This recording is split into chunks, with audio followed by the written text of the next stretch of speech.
السلام علیکم ورحمۃ اللہ وبرکاتہ نحمدہ ونصلی علی رسولہ الکریم اما بعد اعوذ باللہ من الشیطان الرجیم بسم اللہ الرحمن الرحیم رب اشرح لی صدری ویسر لی امری واحلل عقدۃ من لسانی یفقہوا قولی رب زدنی علما رب یسر ولا تعسر وتمم بالخیر وبک نستعین یا فتاح یا فتاح یا فتاح اللهم انفعنا بما علمتنا وعلمنا ما ينفعنا وزدنا علما سبحانك لا علم لنا إلا ما علمتنا إنك أنت العليم الحكيم اللهم ألهمنا رشدنا وقنا شر أنفسنا ربنا تقبل منا إنك أنت السميع العليم وتب علينا إنك أنت التواب الرحيم آمين يا رب العالمين۔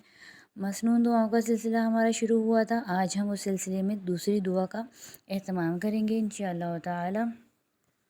ہماری اگلی دعا ہے سورج نکلنے کی دعا، یعنی جس وقت سورج نکلے اس وقت یہ دعا پڑھنی ہے۔ ویسے تو سورج نکل آتا ہے عشاء کے وقت، یعنی کہ جب ہم فجر سے جاگ کر عشاء تک جاگتے ہیں تو سورج نکل آتا ہے، اس وقت پڑھ لی جائے تو بہترین ہے، کیونکہ ایک تو اس وقت جاگنے میں یہ ہے کہ آپ صلی اللہ علیہ وسلم کی حدیث کا مفہوم ہے کہ جو شخص فجر کی نماز کے بعد سے عشاء تک مصلی پہ بیٹھ کے عبادت کرتا رہتا ہے، اللہ کا ذکر کرتا ہے، تو اللہ تعالیٰ اس کو ایک مقبول حج اور عمرے کا ثواب عطا فرماتے ہیں۔ اب مقبول حج اور عمرے کا یہ ہے کہ جب ہم ویسے بھی اپنے پیسے لگا کے بھی حج اور عمرہ کرتے ہیں تو ہمیں نہیں پتہ ہوتا کہ ہمارا حج یا عمرہ مقبول ہوگا، یعنی قبول ہوگا یا نہیں۔ تو ہم گھر میں بیٹھے بیٹھے ہمیں روزانہ ایک حج اور ایک عمرے کا ثواب مل رہا ہے، وہ بھی قبول ہوا تو اس سے بہتر اور کیا نفع ہوگا۔ تو کوشش یہ کریں کہ فجر سے لے کے عشاء تک جاگ کر اللہ کا ذکر کر کے پھر یہ دعا پڑھ لیجئے۔ ویسے تو جب صبح ہو جائے، جب آنکھ کھل جائے تو یہ دعا پڑھ لیجئے۔ چلیے شروع کرتے ہیں۔ اعوذ باللہ من الشیطان الرجیم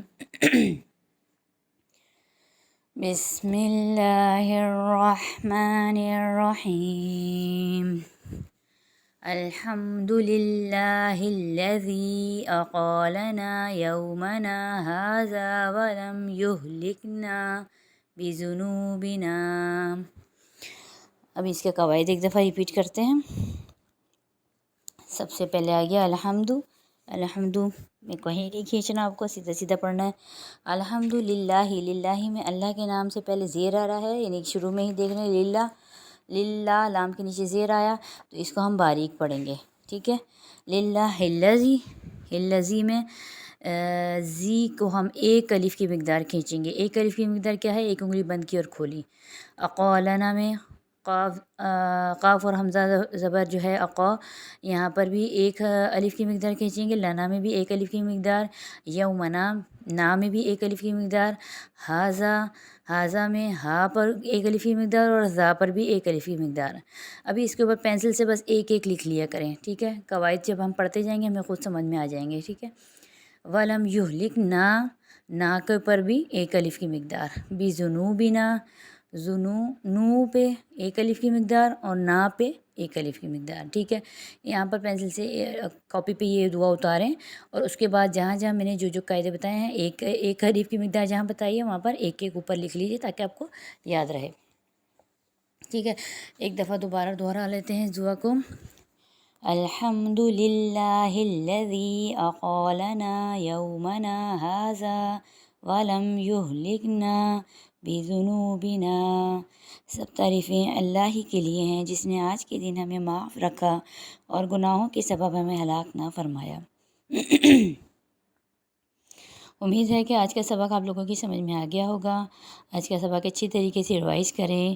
ایک دعا کو 5 دفعہ دن میں 5 مرتبہ 5 دفعہ ریوائز کریں۔